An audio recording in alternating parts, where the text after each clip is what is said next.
the weekly feed. I'm Kyle Meredith, and this handsome, beautiful, amazing, I'm really bad at adjectives. Specimen. It's perfect specimen. Cherub-like? Oh, yeah. Not so much. No, not really. Bearded cherub.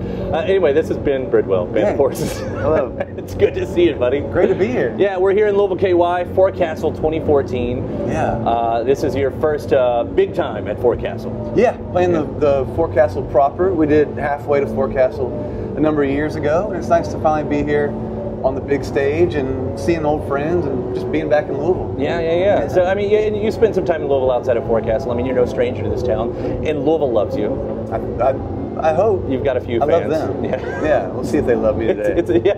Well, you've had this, I wouldn't say downtime. You've kind of been in some downtime. You're between albums right now. We had the acoustic at the Ryman. Yeah. By the way, beautiful. Thanks, man. Beautiful. It's a great way to hear you guys. Thank you. I mean, I think my druthers is when you're rocking out. You've got the electric, but it's a nice, Hey, we gotta tide over people. Don't want people forgetting about us while we're making a real album or whatever. And that might be one of the first times an artist has admitted, like, you know what, this is a holdover record. Oh, there's no doubt about it. This is something just to keep it out there. I don't even know if it worked. I forgot about it. Yeah. No. But it was also independent released. Yeah. Yeah. So once again, you guys have been on labels throughout the years, and I don't know. Now we're not. Now you're not. We're not. Is that maybe a thing? Are you guys thinking about going the independent route, or is this a shakeup? It's hard to tell. I think what we'll do is, like we did a number of years ago for our third album, just record it ourselves and see who's interested after it's done. Yeah. It's kind of nice not to have anybody around mucking up the process besides ourselves. Put a magnifying glass on you and everything. Yeah. What are you looking for in a record label? Because you, more than a lot of bands, have really had the experience of, the Sub Pops and the Columbias. I mean, you've seen every kind of side of it and everything. You've got to have a really good picture. Like, what are you looking for right now in a record label? What's going to be the perfect relationship? It's a great question. Yeah, thanhanks. Yeah, you're good at this. I almost get paid to do that. Man, wow.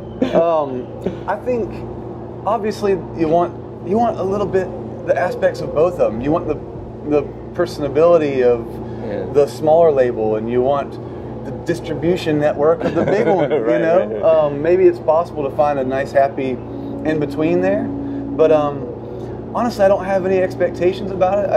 I just want to do the thing and make a good album, and then see who.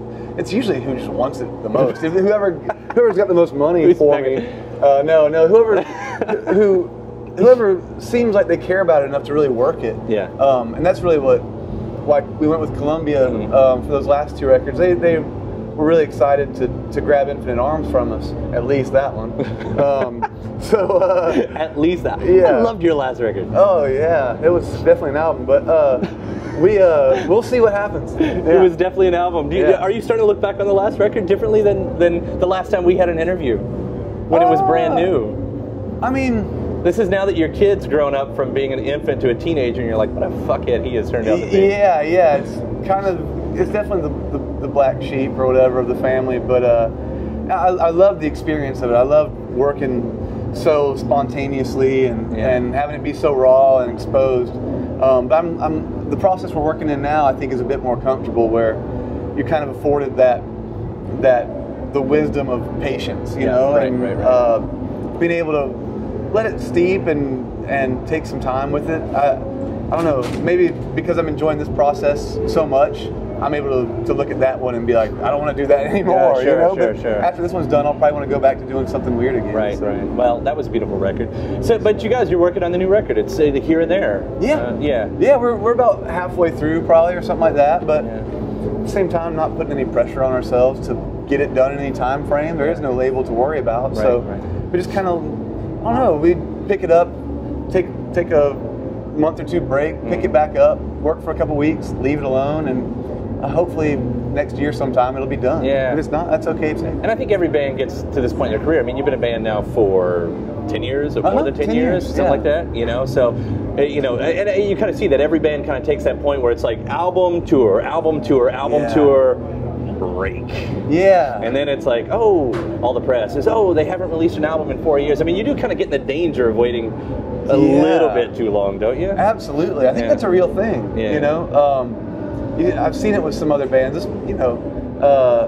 especially bands like us. We never made that. We were with the class of bands growing up, like Vampire Weekend, and a lot of those bands went big time. Yeah. You know what I mean? And we kind of stayed right in, big enough, but we didn't really do that huge jump thing. So I think it is possible for people to forget about us. So I think we're in that category. We have to be a little bit careful with it. I think the fact that the song "No One's Gonna Love You" is on every single mixtape for all time means no one's ever gonna forget about you. Right? Yeah. If you could make royalties off mixtapes, by the way. Oh God. You guys would be set. Yeah.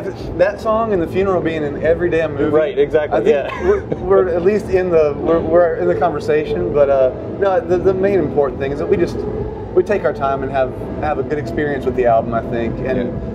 We'll get on tour and people will probably show up. Yeah, I hope. I'm sure they will.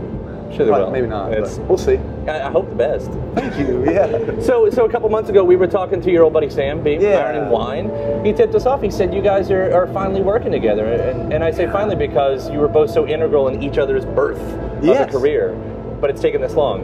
Yeah, it took him moving to Carolina. It did. It's about 10 years as well, or longer, where Sam and I grew up in the same town, and I helped put his music in the ears of Sub Pop and Howard over at Thrill Jockey,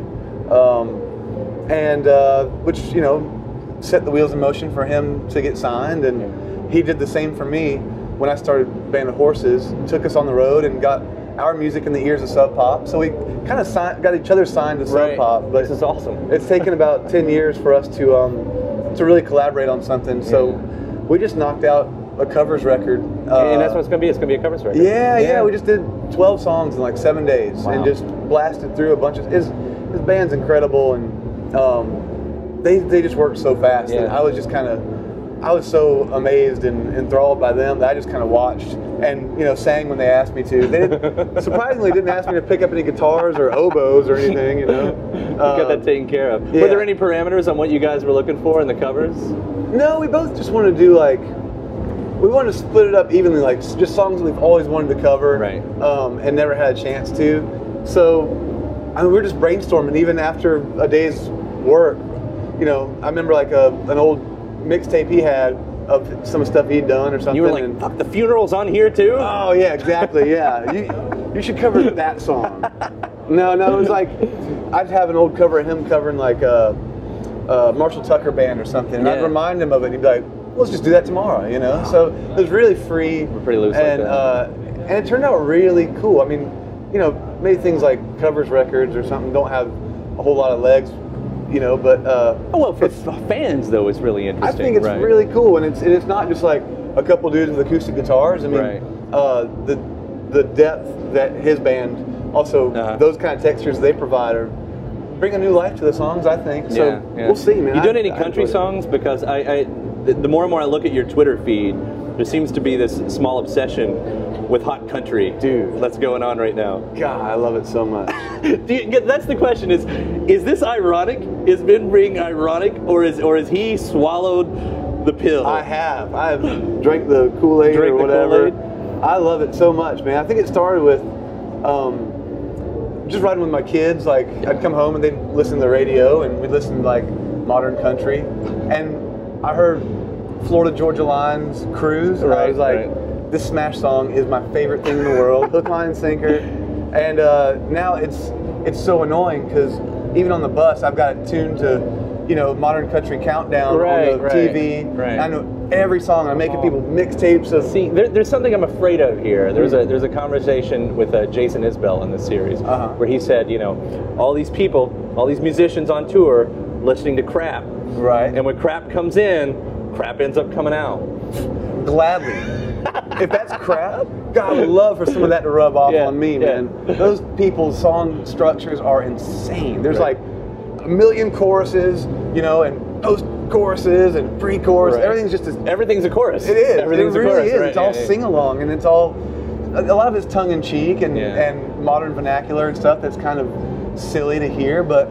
I don't know. It does something to me, man. It lights me up. I love it. Well, hopefully through the filter of I'm obviously not the same fan you are, as you're probably getting this, but maybe through the filter of Ben Bridwell that this could be something I'm I'm going modern country. I'm just gonna scrap the whole Band of Horses thing. Heading to Nashville. Yeah. Gonna do the songwriting under the fluorescent lights. I'm gonna have like 10 people help me write like 4 words. That's it. Coming up. I could use it. Third for a word. Third for a word. Yeah, third for a word. Yeah, that's the old Nashville thing, right? Okay, there we go. That's how you get paid. Third for a word. See, you're teaching me stuff already, man. I'm dip my toe in. Yeah. So now with country on one side of this and your kids on the other thing, you're really set up to take over Dad Rock. Like Band of Horses is the king of Dad Rock. A little bit, man. Yeah, with all these kids everywhere and the beards and aging body, I think I'm just going right in there, man. Yeah. Dude, I am so much a fan of everything you guys have done. So I figure whatever you end up doing on this next record is going to be fantastic. Unless it's not. Unless it's not, and then I'll lie to you in an interview. And we'll do an interview again. Ben, it's so great. Great to see you, Kyle. Yeah, Thank you, man. All right, cool. Nice. That's fun.